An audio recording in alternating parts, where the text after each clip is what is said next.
देखिए, हम हमारे घर से निकले थे तो मेरे मित्र हैं, उनका फ़ोन ख़राब था। तो हमारे हमारे मित्र की दुकान है यहाँ नेहरू बाज़ार में मोबाइल की, जो रिपेयरिंग का काम करता है। तो उसी के हम जा रहे थे अपना मोबाइल लेने के लिए। तो हम जब एंटर हुए तो उसकी दुकान के आगे की तरफ जो है कुछ मारपीट चल रही थी। हुआ ये था कि वो जो रैपिडो चालक था उसकी टक्कर हो गई थी इन लोगों से। ये जो उत्पाती भीड़ जो आई थी, इनमें से किसी एक के साथ टक्कर हो गई थी।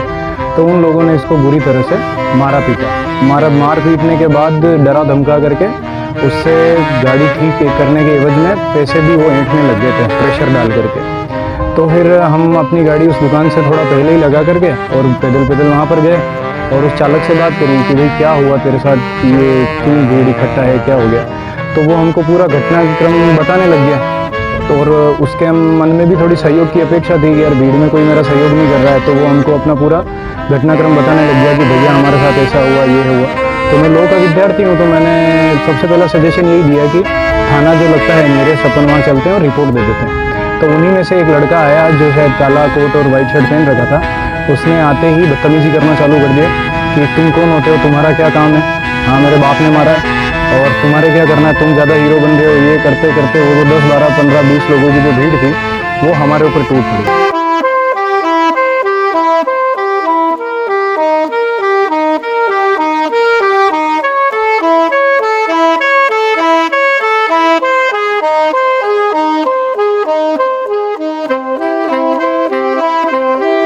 और उनके हाथ में जो भी था, बाल्टी थी, तलवार थी या सीढ़ी थी लोहे की, और भी जो भी उनके हाथ में आया वो लेकर के हम दोनों के ऊपर मारपीट करना उन्होंने चालू कर दी, जिसमें मुझे भी चोट आई, मेरे मित्र को भी चोट आई है। दोस्तों देखिए, सोमवार को जब ये चाकूबाजी की घटना हुई थी उस दौरान नाड़ाखाना में बाजार बंद करा दिया गया। लेकिन इस घटना में जिस तरह से जो इंसिडेंट सामने आया है, इस इंसिडेंट को लेकर के पहली बार शक्ति जी आज मीडिया के सामने आए हैं और अभी जिस तरह से इन्होंने इस पूरे मामले को लेकर के खुलासा किया है। अब उस दिन जब घटनाक्रम हुआ तो उस दौरान यही बताया गया है कि एक स्पीडो और सामने वाले व्यक्ति की टक्कर हुई है। क्या कुछ घटनाक्रम हो रहा है, आप बताएं। देखिए, हम हमारे घर से निकले थे तो मेरे मित्र हैं, उनका फ़ोन ख़राब था।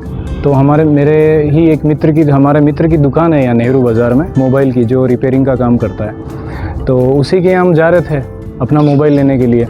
तो हम जब एंटर हुए तो उसकी दुकान के आगे की तरफ जो है कुछ मारपीट चल रही थी।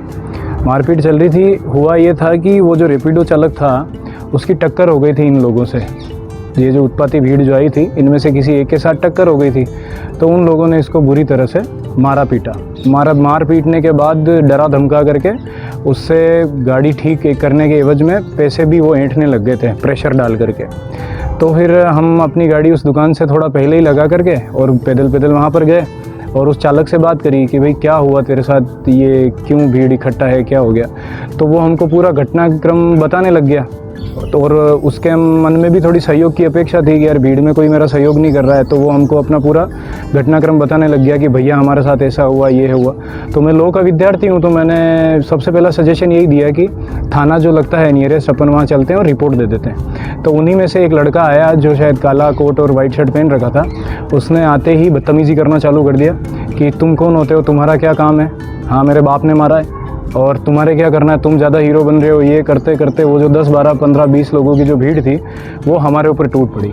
और उनके हाथ में जो भी था, बाल्टी थी, तलवार थी या सीढ़ी थी लोहे की, और भी जो भी उनके हाथ में आया वो लेकर के हम दोनों के ऊपर मारपीट करना उन्होंने चालू कर दी, जिसमें मुझे भी चोट आई, मेरे मित्र को भी चोट आई है और अंदरूनी चोटें भी है। और थोड़ा उन्होंने जो चाकू से या बाल्टी से या जिस भी सरिये से उन्होंने मारा, तो ये मेरे आँख के ऊपर वगैरह थोड़ी चोट आई। तो फिर उस भीड़ भाड़ में और घटनाक्रम में फिर पुलिस वाले भी वहाँ पर आ गए थे। तो पुलिस जो है वो हमको ले गई और हमारा मेडिकल वगैरह करवाया। जो सारा मेडिकल की रिपोर्ट वगैरह है जो सब उन्हीं के पास है। ये जो घटना हुई उसके बाद में कई तरह की वीडियो वायरल हुए हैं खासकर, और उन वायरल वीडियो में तरह तरह की बातें बताई जा रही है। तमाम ये वीडियो आपके सामने भी आए हैं और क्या कहते हैं इन वीडियोस को लेकर के। देखिए, भीड़ में जब ये भीड़ हमारे पास ऊपर आ रही थी तो उनमें से एक जना चाकू लेकर के हमको मारने के लिए आ रहा था। तो मेरा जो मित्र था उसने अपना साहस का परिचय देते हुए उसका हाथ पकड़ करके वो चाकू उससे छीन लिया। जैसे ही उसने चाकू छीना तो उन्हीं में से एक व्यक्ति ने वो वीडियो बना लिया उसका, और वही वीडियो कुछ मीडिया वालों ने हमको बदनाम करने के चक्कर में, या उनके पास भी गलत इन्फॉर्मेशन गई, उन्होंने उस वीडियो को वायरल किया और उन कुछ मीडिया वालों ने हमको इस तरीके से प्रेजेंट किया कि जैसे हम ही अपराधी हैं। 2 दिन तक शहर में यही माहौल रहा। पुलिस प्रशासन को भी हम कहते रहे कि हमारी गलती नहीं है, चाकू उन्हीं का था और वही भीड़ थी हमको मारा पीटा, तो उन्होंने भी वो बात नहीं मानी। पर धन्य हो उस सीसीटीवी फुटेज का कि जब जैसे ही वो सीसीटीवी फुटेज आया तो दूध का दूध और पानी का पानी हो गया। वो जो चाकू लेकर के आया था उसके भी फ़ोटोज़ जो हैं वो उस वीडियो में आ गए, और उसके स्क्रीनशॉट वगैरह वो सारे प्रशासन के पास पहुंच गए हैं कि बिल्कुल ये चाकू लेकर के आया है। और वो जो मारते हुए जो मेरे ऊपर जो झपट्टा मार रहा था वो भी फुटेज पूरा उसका आ गया। तो ये जो मीडिया में जो बहुत ही भोले बनने का नाटक कर रहे थे कि वो रैपिडो वाला तो गरीब था, हम क्या उससे पैसे लेते गया, और हमने तो इन दोनों को नहीं मारा, ये दोनों ने हमको चाकू मारे, तो वो तो दिख गया कि किस तरीके से ये पूरी एक मॉब मिल करके लिंचिंग की इन्होंने जो कोशिश की थी। अगर हम अपनी आत्मरक्षा नहीं करते, हम थोड़ा सा अपना सामना नहीं करते उनका, तो शायद कन्हैया लाल या देवराज की तरह ये हमारा हाल करते। और इनका लक्ष्य यही था कि बिल्कुल एकदम ये आक्रामक और एकदम जैसे इनमें पहले से गुस्सा भरा हुआ हो, कोई जैसे पहले से इनमें किसी ने जहर बोया हो, इस तरीके से एकदम इन्होंने अटैक किया। तो ये पूरे घटनाक्रम को लेकर के प्रशासन सरकार को किस तरह के आपके द्वारा फीडबैक दिया गया है, किस तरह की रिपोर्ट दी जा रही है, और आगे भी शहर की सौहार्द व्यवस्था बनी रहे, इसको लेकर भी क्या प्रयास होने चाहिए? नहीं, प्रशासन तो उचित कार्रवाई करता ही है, जो उसके पास एविडेंस आते हैं उस हिसाब से वो कार्रवाई करता है।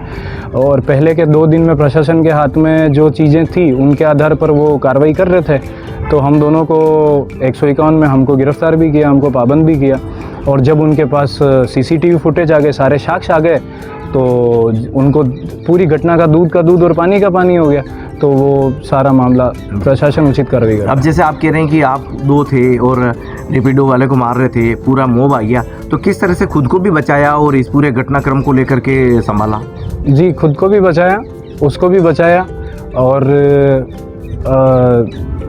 अपना अब क्या है कि कितने भी आए, चाहे 15 आए 20 आए, अब भागने से तो रहे, अब लड़ना तो था ही। अगर हम लड़ते नहीं, अगर हम उनका सामना नहीं करते तो वो हमको मार डालते नीचे गिरा करके। जी, जो भीड़ में आप देख रहे होंगे फुटेज में, वो मेरे को गिराने की कोशिश भी कर रहे थे। मेरे साथी के ऊपर भी वो किस तरीके से पत्थर बरसा रहे थे, और मेरे साथी का उसमें पैर भी टूटा है, घायल हुआ है पैर। वो भी इलाज के लिए डॉक्टर ने बोला है कि या ऑपरेशन होगा या क्या है, वो अब जांच में सामने आएगा। तो अगर हम सामना नहीं करते उस भीड़ का, तो शायद वो भीड़ जो है वो बुरा हाल करती है हमारा। जी, अब जिस तरह के आपके ऊपर अभी एलिगेंस लगे हैं, क्या इसमें कोई क्लियर हो पाया है सारा? नहीं, कैसे क्लियर होगा? अब तो फुटेज आ गया है ना जी। अब तो फुटेज आ गया। हमने फर्स्ट डे से जो हमारी बात रखी है, वो फुटेज आने के बाद सारी क्लियर हो गई है। तो हमारी तरफ से हमने जो फर्स्ट डे से जो बात कही, हम आज भी उस पर कायम है, और वो अंत में हमारी बात सत्य साबित हुई। जबकि शुरू से लेकर के जो झूठ बोला है और जो झूठ फैलाया है, वो उन्हीं लोगों ने फैलाया है। जी, क्या इस शहर में मैसेज क्रिएट किए जा रहे हैं कि अननेसेसरी प्रॉब्लम क्रिएट हो, बार बार डिस्टर्बेंस? बिल्कुल, भड़काने की कोशिश तो रहती है। अब कट्टरवाद जो है वो देख ही रहे हैं अपन, धीरे धीरे जो है वो हावी हो ही रहा है, और लोग जो है वो धर्म का चश्मा लगा करके चीज़ें करने लग गए हैं। इतने दिन हम सुनते थे कि कश्मीर में, बंगाल में, केरल में उधर ही ये घटनाएं होती थी, पर पिछले 5-7 साल 10 साल से हम देखेंगे तो राजस्थान का भी जो है वो हाल कुछ इस तरीके से ही होने लग गया है। छोटी छोटी बातों पर एक पूरी भीड़ प्लानिंग करके आती है, गाड़ियाँ जला देती है। किसी भी राज्य में आप उठा करके देख लीजिए, प्लानिंग से ये लोग अटैक कर रहे हैं। और जैसे अभी नागपुर का भी इंसिडेंट हुआ ही था, तो वहाँ पर भी किस तरीके से चुन चुन करके हिंदुओं की गाड़ियों को जलाया गया। तो कुछ लोग अगर यही चाहते हैं कि हिंदू हमेशा मार ही खाता रहे, तो अब तो कैसे सहन होगा ये? भाई, हिंदू प्रतिकार तो करेगा ही, अपना आत्मरक्षा तो करेगा। सोशल मीडिया में एक मैसेज आज से वायरल हो रहा है, उसमें ये कहा जा रहा है कि अगर नहीं सजग होते तो और देवराज और कन्हैया लाल हत्याकांड हो जाता है। बिल्कुल बिल्कुल होता ही, वो तो इसमें कोई शक की बात है ही नहीं। जिस तरीके से वो लोग अटैक कर रहे थे और उनके हाथ में हथियार थे, इनमें हमारा एक मित्र भी था, उसने वो लोहे की सीढ़ी उन भीड़ में घुस करके उसने वो लोहे की सीढ़ी उनसे छीनी, जो वो ऑलरेडी हमारे 2-4 बार मार चुके थे। तो अगर वो लोहे की सीढ़ी छीन करके वो साइड में नहीं डाल के आता तो शायद और ज़्यादा नुकसान होता हमारा। एक ये बार ये भी आ रही थी कि जो आप घटना के दौरान शामिल थे, उनमें कुछ पर इस तरह का आरोप लगे हुए हैं। नहीं, क्रिमिनल कौन है, कैसे, वो तो 2 मिनट में पुलिस को पता लग जाएगा कि कौन क्रिमिनल है।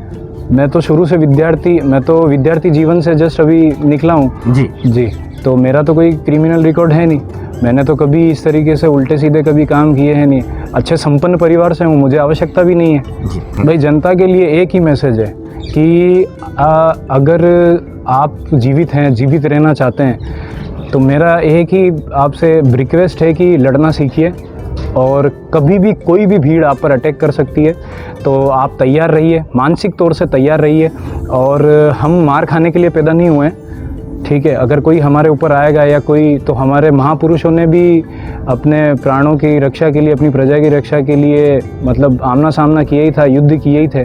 तो लड़ना हमारे खून में है, उसको हमें भूलना नहीं चाहिए। और जो चाकू दिखाया जा रहा था, इसको भी एक बार और क्लियर कर दीजिए, ये चाकू वाकई आपका नहीं था? नहीं, सवाल ही नहीं उठता, क्योंकि हम तो मैं बता देता हूँ, जैसे मैं अपने घर से निकला था तो मैं तो अपनी गाड़ी भी सर्विस पे डालने गया था, गाड़ी सर्विस पे डाली, फिर इनके साथ मैंने कहा चलो अपना मोबाइल ले लेते हैं, फिर कुछ कार्यक्रम आ रहे हैं अभी, जैसे नववर्ष भी आ रहा है, तो हम उनकी तैयारी में लगे हुए हैं। तो ये तो बिल्कुल झूठी बात है कि चाकू वगैरह, हमारे चाकू रख के हम करेंगे क्या, हमारे पास चाकू था ही नहीं। और चाकू किसके पास था वो तो वीडियो में साफ अब आ गया है, जो ये पहले झूठ बोल रहे थे कि ये चाकू लेकर के आए हैं, इन्होंने मारा है, वो तो साफ सामने आ गया है कि चाकू कौन लेकर के आया था मारने के लिए, और कौन चाकू मारने के लिए झपट्टा मार रहा है, वो भी सामने आ गया जी।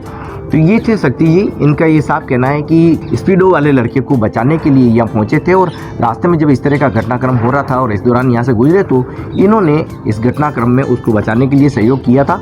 लेकिन जिस तरह का घटनाक्रम पेश आया और उसमें जो सीसीटीवी वीडियो के आधार पर जो पुष्टि हो रही है, ये अब देखने वाली बात होगी कि इस पर पुलिस और क्या एक्शन ले। तो तमाम जो वीडियो वायरल हो रहे हैं उसके आधार पर शक्ति जी ने अपने इस पक्ष को, अपने इस बात को रखा है, और जिस तरह का शहर में एक सौहार्द वातावरण हमेशा होना चाहिए, उसी का प्रयास प्रशासन भी कर रहा है। धन्यवाद।